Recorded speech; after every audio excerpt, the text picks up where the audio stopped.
बिहार में पुल बनते हैं और पुल धराशायी हो जाते हैं। नदी के ऊपर बनने वाले पुल लोगों के सुविधा के लिए होते हैं, लेकिन सिस्टम की लापरवाही इस कदर दिखाई पड़ती है कि बना बनाया पुल धराशायी हो जाता है और लोग बस तमाशा देखते रहते हैं और अपनी किस्मत का रोना रोते हैं, जबकि सिस्टम में बैठे लोग अपनी लापरवाही का मजाक उड़ाते हैं और सिस्टम का मखौल बनाते हैं। अररिया के बाद एक बार फिर से एक पुल गिरा। ये पुल सीधे तौर पे आप भागलपुर का पुल देखिए, बनते वक्त गिर गया, लेकिन ये पुराना पुल है। लोगों का आने जाने का एकमात्र रास्ता था, जरिया था। गंडक के ऊपर ये सहारा था, एक गांव से दूसरे गांव के लोगों को जोड़ने का। ये सहारा था एक गांव के जरूरतों को दूसरे बाजार से पूरा करने का।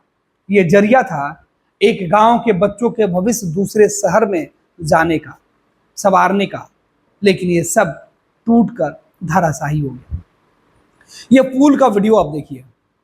ये सिस्टम की लापरवाही है कि अभी रंग रोगन कुछ घंटे पहले किया गया था इस पुल का, इस पुल के आसपास के इलाकों का, क्योंकि सरकार ने बारिश के पहले, बरसात के पहले जो गंडक के आसपास के जो नहर और जो नदियां हैं, उनकी साफ सफाई के साथ नहरों के अंदर मिट्टी कटाव का सिलसिला शुरू किया था, जिससे कि पानी का बहाव जो है वो लोगों को परेशान नहीं कर पाए, प्रभावित नहीं कर पाए। निर्बाध रूप से पानी का बहाव लोगों की जरूरतें पूरा कर सके। करोड़ों रुपए खर्च किए गए और करोड़ों रुपए निकाले गए, बनाए गए, उगाही किए गए और भ्रष्टाचार के भेंट चढ़ गए। इसी कड़ी में पुल के नीचे की मिट्टी काट ली गई। यह स्थानीय लोगों का कहना है, यह आरोप लगाया जा रहा है और यह पुल धराशायी हो गया। सिस्टम में लालच का एक बार फिर से जो रूप है वो इस पुल के गिरते हुए साक्षात रूप से दिखा है, क्योंकि अगर लालच नहीं होता तो शायद यह पुल आज भी नहीं गिरता। 40 साल से ज्यादा वक्त, 40 बरसात, 40 त्रासदियों को देखने वाला, 40 सालों से कई तरीके की त्रासदी को देखने वाला ये पुल खड़ा था सीना चौड़ा करके। लोगों को इस पुल के सहारे अपने जीवन यापन की जरूरतों को पूरा करने के लिए मदद मिलती थी, लेकिन ये पुल इसलिए धराशायी हो गया क्योंकि सिस्टम में बैठे कुछ लोगों के गलत इरादे ने इस पुल पर नजर लगा दी। पुल धराशायी। ये पुल कब बनेगा, कैसे बनेगा, यह किसी को नहीं पता, लेकिन इसे बनाने के लिए स्थानीय लोगों का कहना है कि 40-45 साल पहले 1-1 रुपए का चंदा इकट्ठा किया गया था। गांव के कुछ पेड़ की लकड़ियां काट कर बेच दी गई थी, तब यह पुल का निर्माण संभव हो पाया था। लेकिन आज नेताओं के उदासीनता, प्रशासनिक महकमे की लापरवाही और सिस्टम की अनदेखी का हाल ये है कि 40 सालों से जिस पुल से लोगों की जिंदगी की डोर बंधी हुई थी, वो डोर टूट कर एक झटके में गंडक में समा गई। इस पुल के गिरने का वीडियो जब सामने आया तो हर कोई हैरान है कि सरकार तो पुल बनाने का दावा करती है, लेकिन नीतीश कुमार के सुशासन में नदी के ऊपर बना हुआ पुल इस तरीके से धराशायी हो रहा है, तो आखिर क्या सच में सिस्टम में बैठे हुए लोग सोए हुए हैं? क्या यह पुल जिस वक्त गिरा, अगर इस पुल पर कुछ लोग होते तो यह बड़ा हादसा नहीं हो सकता था? क्या इस तरीके की लापरवाही और इसके जिम्मेवार लोगों पर कार्रवाई नहीं होना चाहिए? बरसात के पहले ही यह पुल नदी में समा गया। सोचिए, बरसात का वक्त होता, नदियों में जलस्तर बढ़ा होता। अमूमन जिन इलाके में जलस्तर बढ़ा होता है वहां की तस्वीरें निकलकर सामने आती है। लोग अपने लिए, अपने जान माल की सुरक्षा के लिए इसी तरीके के पुल पुलिया के आसपास शरण लेते हैं, और शरण लेते हैं तो उनकी पूरी उम्मीदें इस जैसे पुलों से ही बंधी होती है। लेकिन सोचिए, इस पुल पर अगर आज जो सिवान के अंदर हादसा हुआ, वो हादसा उस वक्त हुआ होता जिस वक्त पुल पर लोग होते, आवागमन चालू होता, तब क्या होता?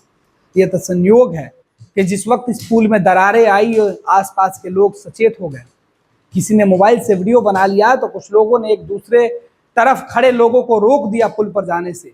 लोग सजग थे, जागरूक थे, तो बड़ा हादसा टल गया। लेकिन इसके लिए जिम्मेवार आज भी इस सिस्टम पर सवाल उठाने वाले लोग जो हैं वो कह रहे हैं कि जिम्मेवार है कौन? पुल गिर गया या पुल सिस्टम की लापरवाही का भेंट चढ़ गया? एक पुल गिरा है, सिस्टम के लिए, सरकार के लिए महज एक पुल गिरा है। कुछ घंटों के लिए रास्ता आवागमन बाधित हुआ है।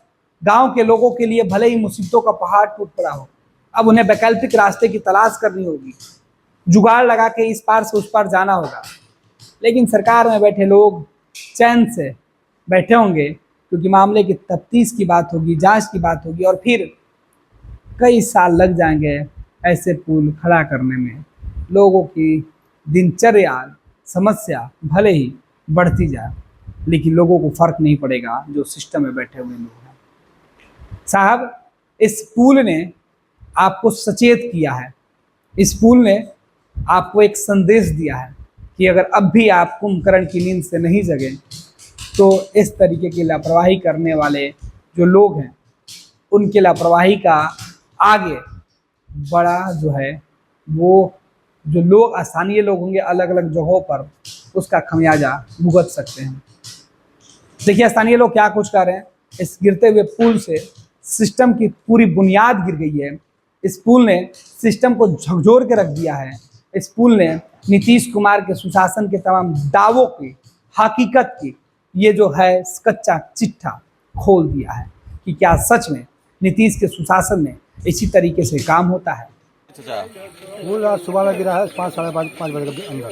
सुबह में? जी, सुबह में। कोई हताहत भी हुआ है वो घटना? नहीं, कोई हताहत नहीं हुआ है। भगवान का कुर्सी में है कि कोई बचा मरा नहीं है इसमें। अच्छा, कैसे पुल गिर गया? कितना दिन पहले का पुल है ये करीब 40-45 साल का पुल है। अच्छा, जिस टाइम बना था हम लोग आपस में चंदा करके, उस टाइम चंदा करके कुछ गाछ उछ था से उसको बेच करके बुनियाद दिया गया। जो ढलाई करने में ये रमाशंकर जी नेता है, वो ढलाई करवाए थे।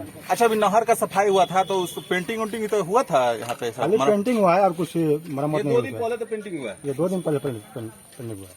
अब मिट्टी का कटाव भी हुआ था क्या यहाँ पे? मिट्टी का कटाव तो अभी चल रहा है। देखिए मशीन लगा हुआ है, उसी कारण गिर गया है क्या? उसी कारण गिरा, नीचे माटी हट गया, बस पानी आया बस गिर गया। अच्छा, इधर तो आप लोग का आने जाने का रास्ता भी बाधित हो गया, क्या मांग कीजिएगा अधिकारियों से? अधिकारी से मांग करेंगे जल्द से जल्द बने, हम लोग का परेशानी होगा। जब तक नहीं बना तो परेशानी है हम लोग का। क्या नाम हुआ आपका? मेरा नाम मोहम्मद नईमुद्दीन है।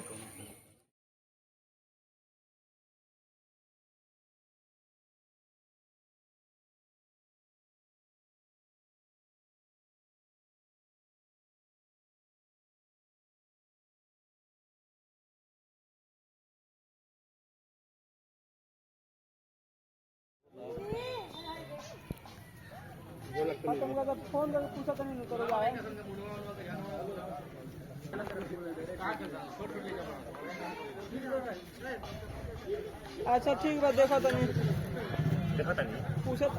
पैनोरमा ग्रुप, जो सोचता है वो करता है। आपके अपने सपनों का आशियाना। ये लो मुंह मीठा करो, आज मैंने अपना जॉब छोड़ दिया। अब हम पूर्णिया वापस जाएंगे। जॉब छोड़ दिया है? मतलब ये घर कैसे चलेगा? हम करेंगे क्या? और माँ बाबूजी क्या बोलेंगे? इसलिए मैं एक और मिठाई का डब्बा लाया। अपने बिजनेस के लिए लोन अप्रूव हो गया। अरे लोन अप्रूव हो गया वो तो ठीक है, लेकिन पूर्णिया में हम रहेंगे कहाँ? अपना घर भी तो नहीं है वहाँ। इसलिए तो एक और मिठाई का डब्बा अलग से लाया हूँ। हमने पूर्णिया में घर ले लिया है, पूर्णिया के ई होम्स पैनोरमा में। पूर्णिया में पैनोरमा ग्रुप लेकर आए हैं ई होम्स पैनोरमा। बड़ा घर, आलीशान जिंदगी और अत्याधुनिक सुविधाओं के संग। अरे अब क्यों मुंह मीठा करवा रही हो? क्योंकि हम घर वापसी जो कर रहे हैं। घर वापसी की खुशी पूर्णिया में ई होम्स पैनोरमा के संग। E homes panorama, luxurious lifestyle redefined.